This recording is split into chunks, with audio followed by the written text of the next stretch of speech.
It's wonderful, wonderful, oh so wonderful, my dear.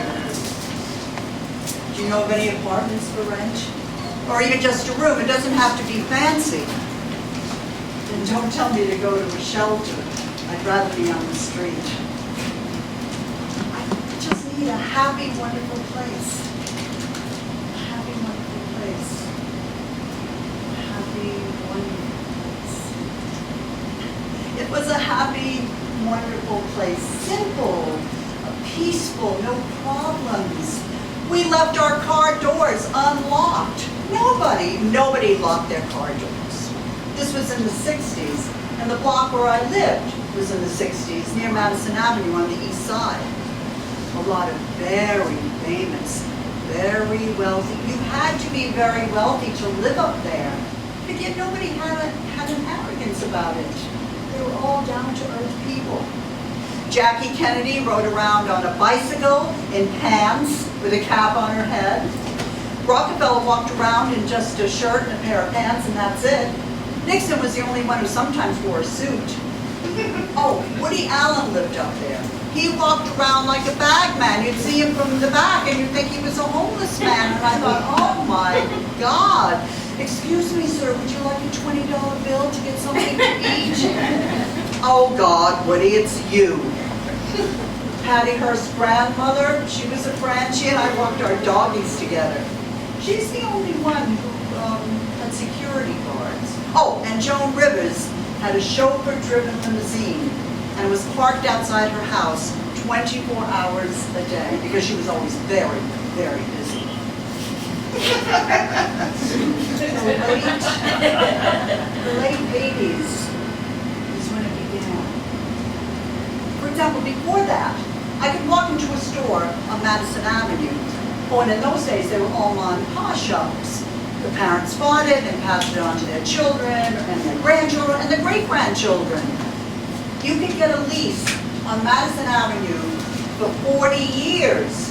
There was no Barney's or other fancy stores, just regular ma and pa shops. I could walk into a store on Madison Avenue and see a gown that I liked and say, would you please save this gown for me? And they'd say, save it? What are you talking about? They'd take the gown, put it in a bag, and hand it to me.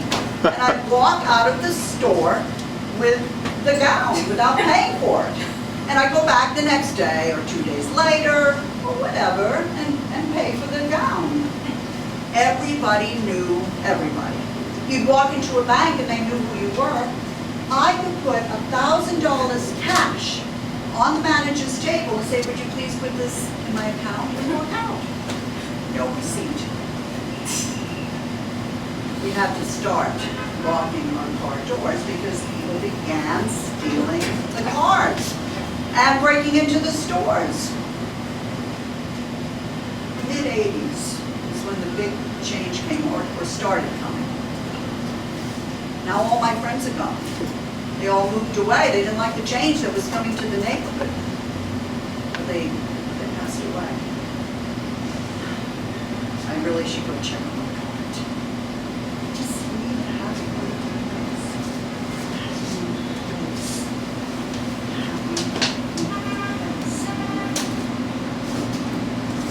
You can rent a bike, or get a kayak on me, or a water taxi. There's also a restaurant boldly boasting being a casual, family-oriented, outdoor, waterside cafe with spectacular views of the Hudson River. But the best place on me is the dog run. There's also a play area, a water play area with a gigantic fountain. Mostly kids, but sometimes adults let the waters of the fountain splash all over them. I get pleasure from that.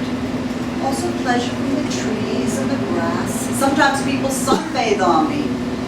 I'm Pier 84, jutting into the Hudson River at the westernmost point on 44th Street. And I'm an amazing place, a happy, wonderful place. I'm beautiful and fun with thousands of people and animals visiting me every day. I suppose I should be ecstatic. There are so many, many things that I miss. I miss the concerts at Repertory,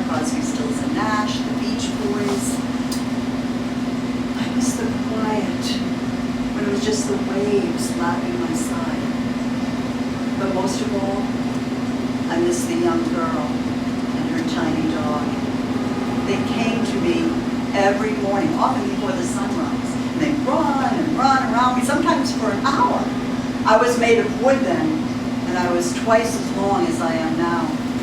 And then after their jog, the young girl would sit on one of my very few dilapidated benches, and the tiny dog would sit on her lap.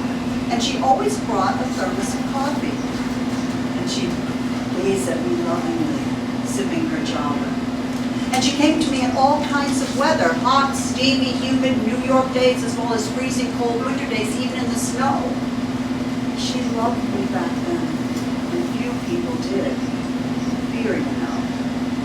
And I loved her and her tiny dog. I was never lonely.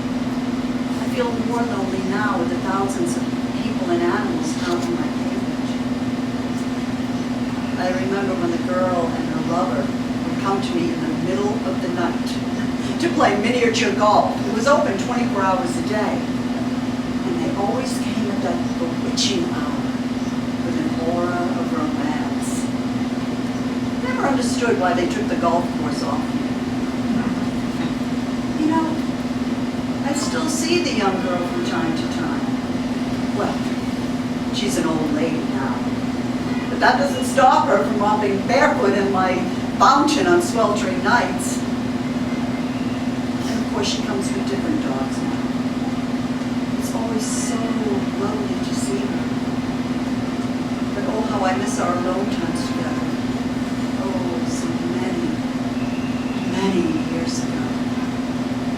Tell me the tales that to me were so dear.